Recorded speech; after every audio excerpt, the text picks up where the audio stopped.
بسم اللہ الرحمن الرحیم۔ السلام علیکم۔ آج میں اپنے معزز قارئین کی خدمت میں اپنے گزشتہ کالم قوم عہد کا دوسرا حصہ پیش کرنے جا رہا ہوں۔ یہ پہلی امتوں اور اقوام کے حوال ہے جو صرف عبرت کے لیے آپ کی بصارتوں کی نظر کر رہا ہوں۔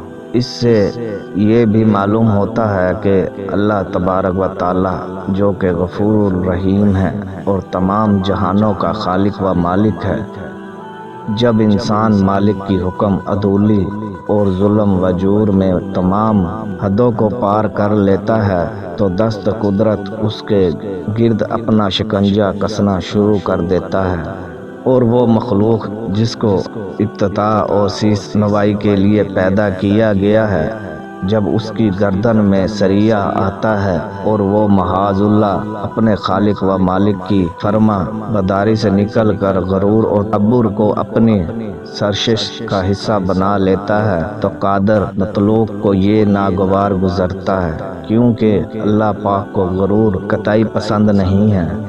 ارشاد ربانی ہے کہ اور تکبر سے گردن موڑ لیتا ہے تاکہ لوگوں کو خدا کے راستے سے گمراہ کر دے۔ اس کے لیے دنیا میں ذلت ہے اور قیامت کے دن ہم اس کو عذاب آتش یعنی سوزان کا مزہ چکھائیں گے۔ ایک اور جگہ قرآن کریم میں ارشاد باری ہوا جو آج کو ذلت کا عذاب ہے اور یہ اس کی سزا ہے کہ تم زمین میں ناحق غرور کیا کرتے تھے اور اس کی کہ بدکرداری کیا کرتے تھے۔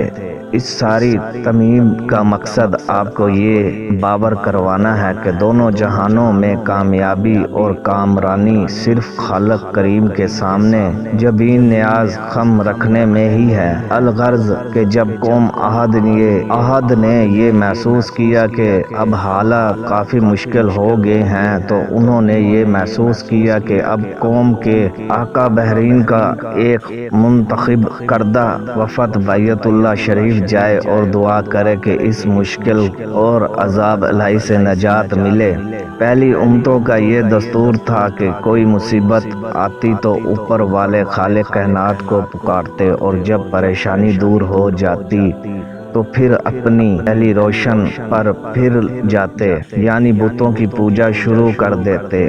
تو ان لوگوں نے بھی یہی فیصلہ کیا کہ ہم کو بیت اللہ چلنا چاہیے۔ تو 190 افراد پر مشتمل ایک دفعہ اعظم سفر ہوا حجاز مقصد کی جانب۔ مکہ مکرمہ میں اس وقت قوم عمالقہ کی حکومت تھی اور اس کا سردار جرار بن طارق تھا۔ سردار مکہ کی بیوی کے بارے میں یہ روایت ہے کہ وہ قوم عاد سے تھی، تو جیسے ہی اس کو عہد کے دفاع کی آنے کی اطلاع ملی تو اس نے ان کی بہت زیادہ خدمت کی۔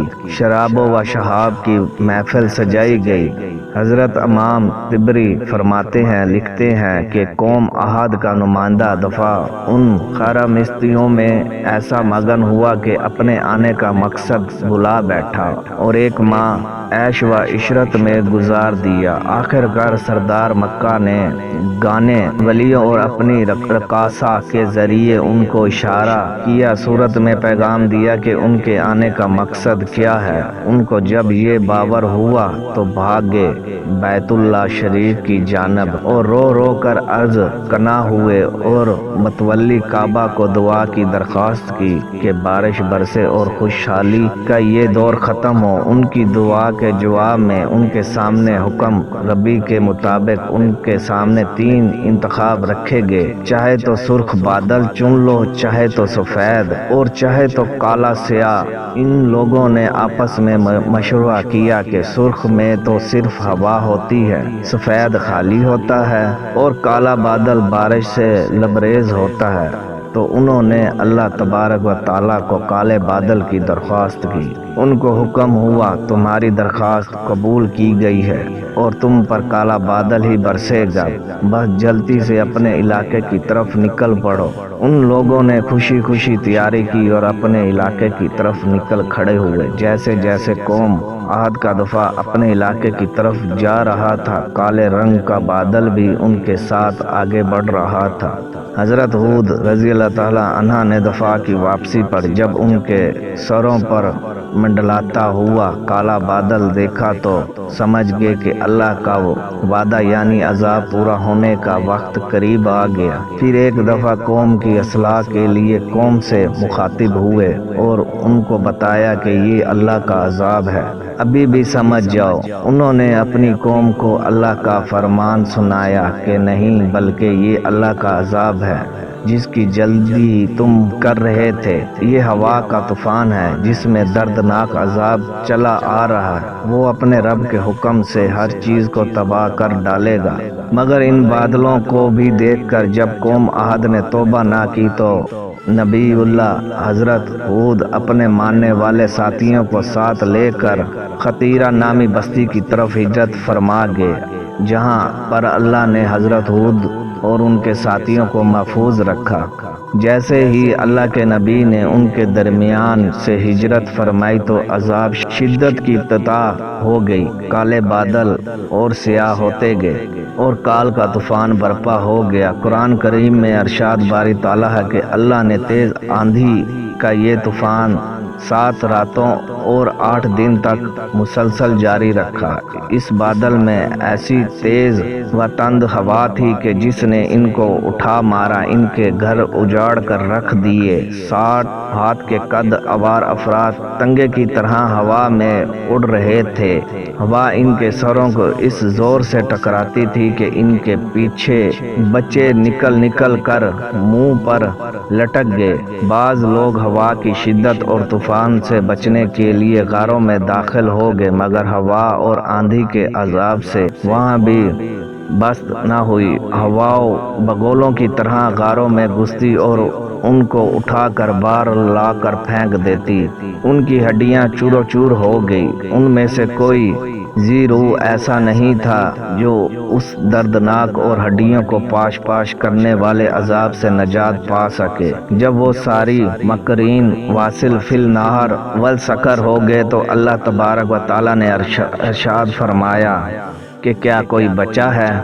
اس آندھی کی شدت اتنی زیادہ تھی کہ پہاڑوں، غاروں اور قلعوں کے اندر بھی کسی کو نہ چھوڑا۔ ان کے بڑے بڑے محلات ریت کے طوفانوں میں دھنس گئے۔